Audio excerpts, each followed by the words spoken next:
Hello there and welcome again to another edition of Red Army TV. With me, Marc Yafano, sitting in for the legend that is Dave Roberts. Another week off. Where is he? He'll soon be back. Two fantastic guests this week. Barri Chohan is on the right wing and Mick is playing inside left. Gentlemen, good evening. Welcome to the show. Good evening, Mark. We've got a packed show to talk about. A good win, Bristol City. We were sat here last week, and ahhing. I had some terrible stats last week, looking at how the Borough had played. I think it was 20 odd years back at Ayresome Park. The Borough had beat Bristol City. There was a horrible hoodoo, and we've done it. Let's talk straight away about the goals. Ayala, 3-3 now, Mick. Yeah, he's a strike force to himself, isn't he? Yeah, he's going well. It's great. We've got a defender getting up and scoring goals like he is. I mean, he's puts himself about a bit, doesn't he? I mean, his stats are through the roof not just at the Borough, but in the Championship. His stats for his headering, his tackles, and things like that. Bear in mind, I think this time 15 months ago, Mr. Gibson stood next to him was touted for an England call up, and under Karanka he wasn't in the frame, was he? Ayala was out, but another goal for him. That's Barry. That's 7 goals to date for him. Since Christmas. Since Christmas, yeah. Monk never gave him a shout as well. No, since Christmas. And we know it's common knowledge that Pulis wanted more from players. Do you think he's took that on board? Oh, definitely. The other thing is, even though he's a centre half, you tend to think the centre halves will get at the back post, get him in with the head. He's scored 3 fantastic goals with his feet, hasn't he? And there weren't scrambles, place goals. So 7 goals for a centre back in half a season, tremendous, it certainly is. I mean, and let's not forget our other defender, because we know that how Tony likes to play 4 big, really, centre halves and the 4 big centre halves right across the back. He's renowned for that, any team he's gone to. I mean, you've got Chohan with a big long throw, he gives you loads of problems. But George as well, got in with a goal. We'll talk about the celebration in a minute. Yeah. But George doesn't pop up and score many. But he scored 2 good goals. First one in the season, he hit that 20-yard screamer. So this one came out the blue. I think the way the move worked, and he was there, and it was in the far corner. Well, talking about the move, Barry, I listened to a bit of social media, and it wasn't in the press conference. It was something on another station where Pulis had spoke about the move that they did there, and he jokingly said that they'd worked on it in training for 20 minutes. And then George pulled it off. Now then that takes us on to the celebration. It was a Superman celebration. We know, I think there's been plenty of press about it for the chef guy, and he done the Superman thing. But I think he was more astonished that the 20-minute training it worked. That it had gone in. Yeah. But again, you know, for 2 centre halves to score our goals was fantastic. Be nice if a few of the forwards and the midfield chipped in a couple of extra as well. Well, it seems that they come from set pieces, Barry, doesn't it? Yeah. Nearly everything's from set pieces, but that's the Pulis trade. It certainly is. And Mick, I mean, are you happy to watch that set piece goals, or do you want free flowing football? You know, or at this stage of the season, no, are we just happy with what we've got? Yeah, I'm happy to see the balls go in, and if it means going direct and getting teams under pressure, it's good. Well, we've heard what the lads have to say. Let's have a look at some of the fan rants. Here they are. It's a great result, mate. Great result, get us in them playoffs. That's what we need, isn't it? Just what we needed. Gritty performance, you know, a lot of commitment there.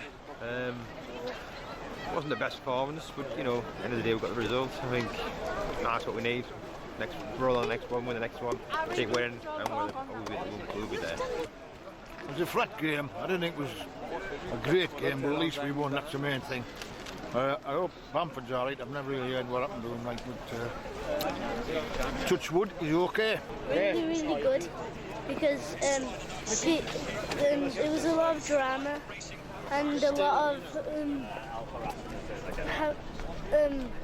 good things happened. Good result. See you in the morning. Good result. Very good result, wasn't it? Well, that's what they had to say.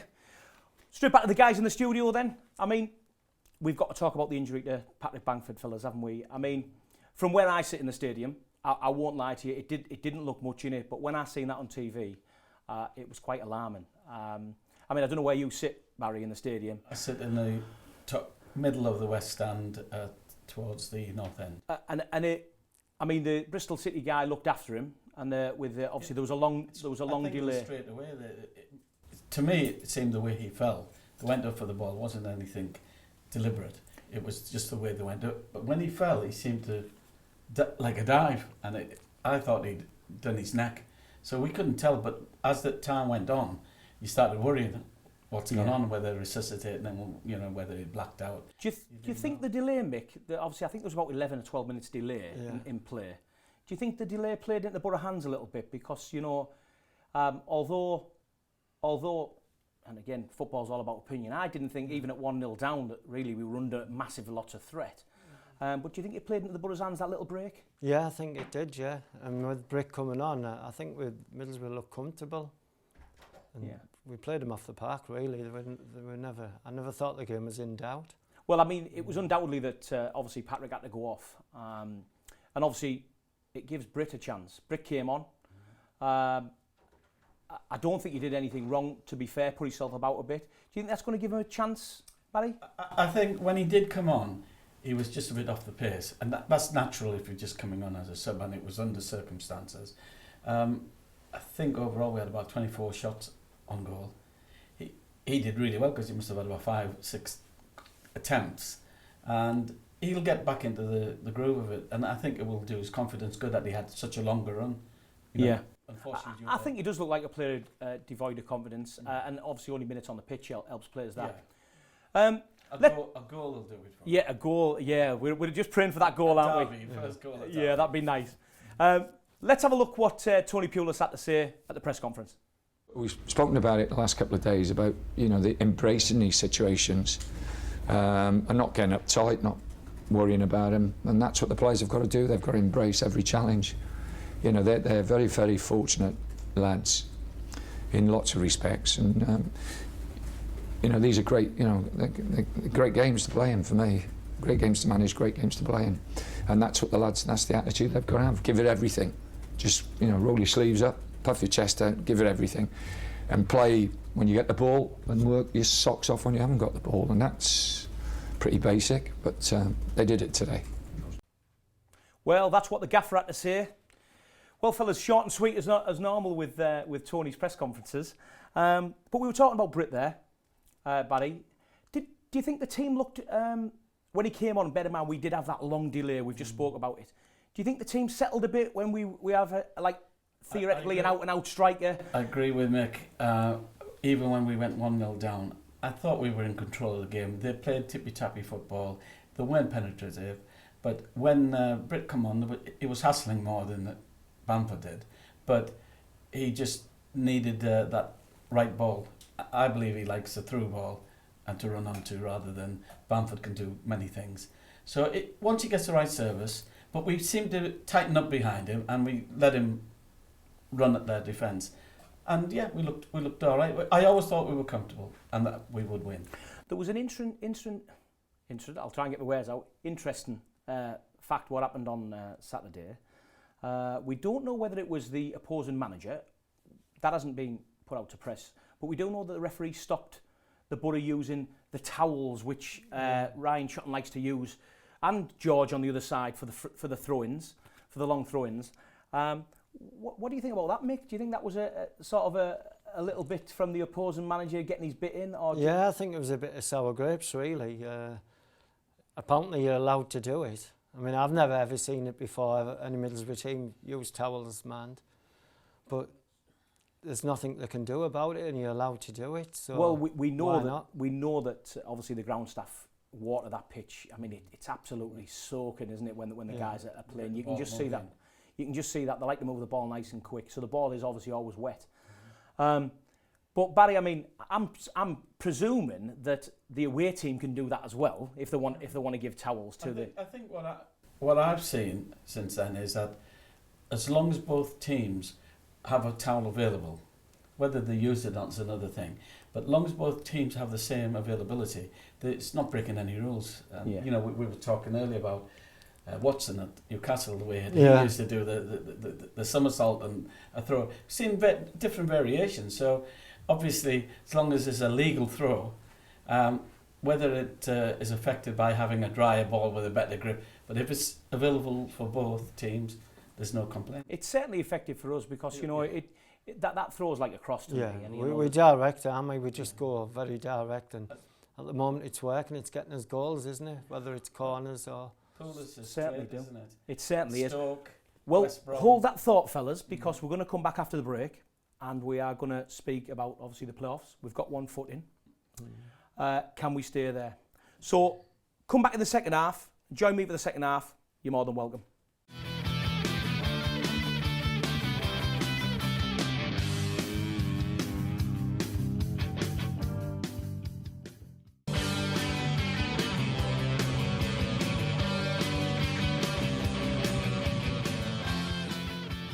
Welcome back to the second half to Red Army TV with my fantastic guests, Mr. Barri Chohan and Mick Good. Gentlemen, just before the break then, we were chatting about the playoffs. Obviously, we've got one foot in there now. And we've sort of been chatting about this for a couple of weeks, and we were saying about sort of, if you're not in the playoff positions, just keep yourself within distance so you can just jump back in. I think the Borough have done more than that with the results, certainly the Derby result last week, and with our result at home. But Barry, do you think we've got both feet in now, or do you think we still need a little bit more push? No, we haven't got both feet in, even though all the teams around us, there's 4 or 5 teams still in with a shout, because you've got even down to 65 at Brentford. I think that, personally, I think 74, 75 points, which is 2 wins, would guarantee it. But the way that all the other teams have to play each other could mean that you could secure it on 73. So really a draw and a win against Derby and Millwall would mean that it's irrelevant what happens at Ipswich. But I think we're pretty safe.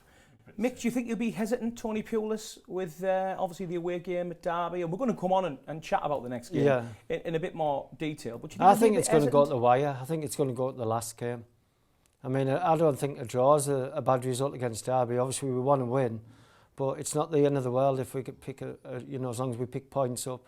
They always say pick points up and win your home games. Yeah. And I'm sure if we have to go to Ipswich for a win, we'd do it. Well, you've heard what the fantastic guests have said. Let's pop over with Matt and let's see what the people are saying on the old Twittery thing on social media. Red Army Social Media, sponsored by Person to Person Marketing. Okay, let's see what you guys have been saying on social media this week. Starting off with Size Insights, he said, Pulis Borough, less idealistic than Mogger Borough, less controlled, composed, commanding and solid as AK Borough could be, but you can't fault their spirit and intent. Everything MFC, you've put belief is the most important ingredient Borough need, and they may have finally found it on Saturday. Andy Carr, just remembered Steve Gibson's promise of us smashing the league and playing with plenty of pace and flair. What happened? Indeed, what did happen? And finally, Patrick Bamford, he stated, great win today from the boys. Thanks for all the support and kind messages. I'm back home recovering, concentrating on getting ready for the next big match. Enjoy your weekend. Keep your social media comments coming into us here at Red Army. Back to you in the studio. Red Army Social Media, sponsored by Person to Person Marketing. Thanks for that, Matt. Good to hear Patrick Bamford there putting a little message on social media and wishing everyone a good weekend. They certainly do have a good weekend after that win. Next game, fellas. And I'll come on and ask, is it crucial? Bear in mind the running. I've got the running. Derby away, as if we didn't know it. Millwall at home, which we know is now a later kick-off. And obviously, going down to Parkman Road on the last day of the season, not always a nice place to go to.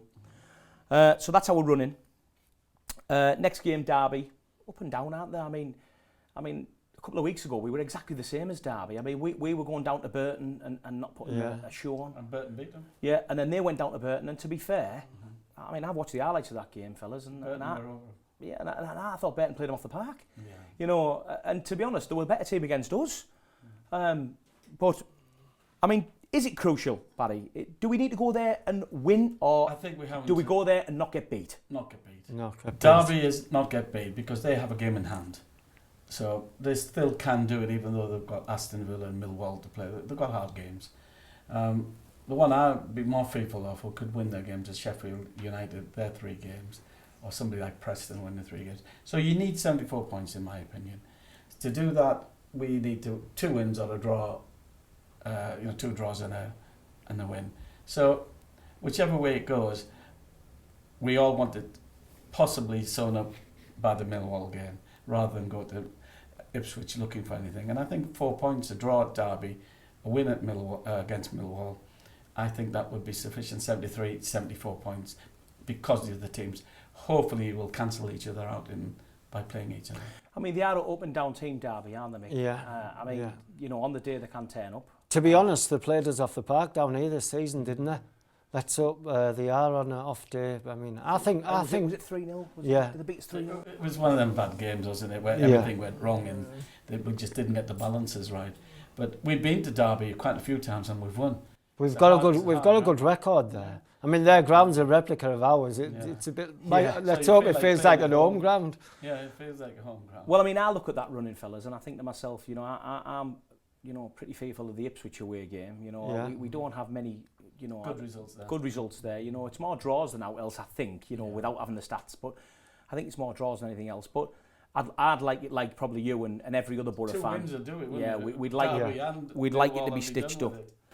And it'd be good having that sort of confidence of not losing those 3 games going into the playoffs, because if Fulham falter and don't quite make it, they'll be a bit deflated. Plus, they've had a long run, and so Millwall, where they haven't lost. So that could work against them. Such a long run, like we did against Norwich, you knew you were going to lose somewhere. That's the wrong time to lose in the playoffs, or hopefully the final.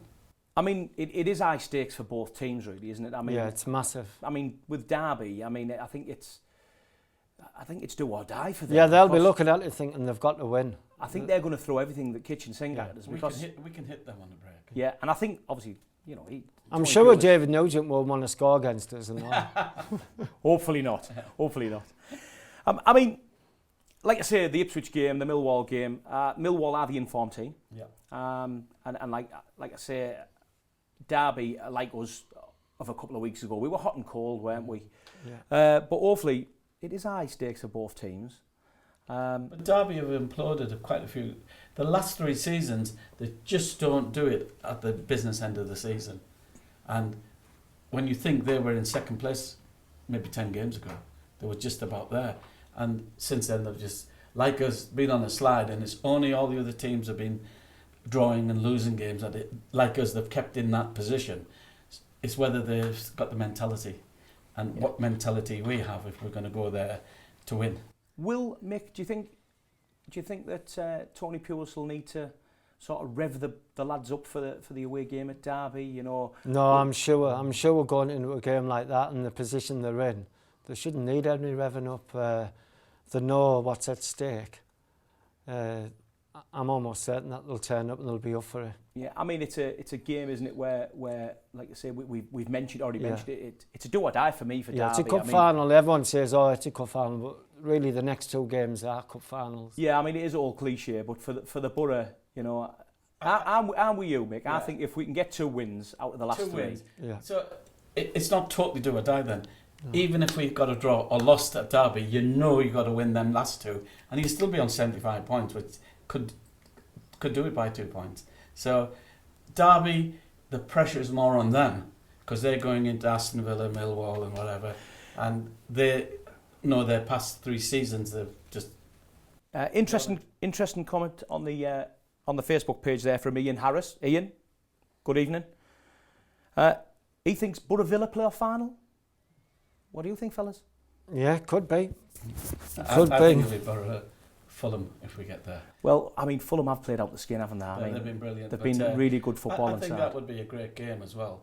But all 4 teams, whoever they are, be it Derby or Millwall or Sheffield, get into the final playoff with us. They're going to be great games to watch, and it's really going to be on the day of how the teams are up for it. I mean, I'd like to see, when you see our players, I mean, bear in mind obviously the nightmare of our playoff final against Norwich. Oh. But I look at the players we've still got in the squad there. Experienced side we've got now. That is an experienced side, but went down there and really looked overawed, didn't they, at Wembley? It looked as if the whole occasion got to them. But they were late getting in. Whoever had the planning got it wrong. Yeah, they did. When Yeah. you bring your bus in with an hour or so to go, you're going to disrupt people and mentality. You need those 2 hours, to settle into the stadium. So something went wrong behind the scenes, and we just didn't click. We didn't get off the ground. Yeah. We never got out of first gear, did Never we? did. And they were yards faster than us on that day. I'd like to think with our little bit of experience of that, Yeah. whoever we play, hopefully touch wood, that we get there. Yeah. That we've We're got a due a chance. Wembley win. I've been to Wembley so many times and we've lost. So now I think we need a Wembley win. What's that? Three finals there. Zenith Data Cup. Playoff 5 we've lost, haven't we? Yeah, well, fellas, we're nearly out of time. I'm going to ask for a prediction. Derby away. Mick, I'm going to come to you first. What do you think? I think 1-1. You I think it's a fancy draw? a draw, yeah. You fancy the draw? I do. Barry? I fancy the draw 2-2, or we may just edge it. Well, it's goals in it. I'm going to say Borough 4-0. No, I'm not. I think the Borough are just going to edge it. I think the Borough are just going to edge it. I think we've just got that much. Yeah. Gentlemen, thank you very much. Been fantastic having you on the big sofa. No problem. It's been great. Hopefully, that playoffs final come to life and we get there. Yeah. For you lot, thank you very much for tuning in, and we'll see you all next week on Red Army TV.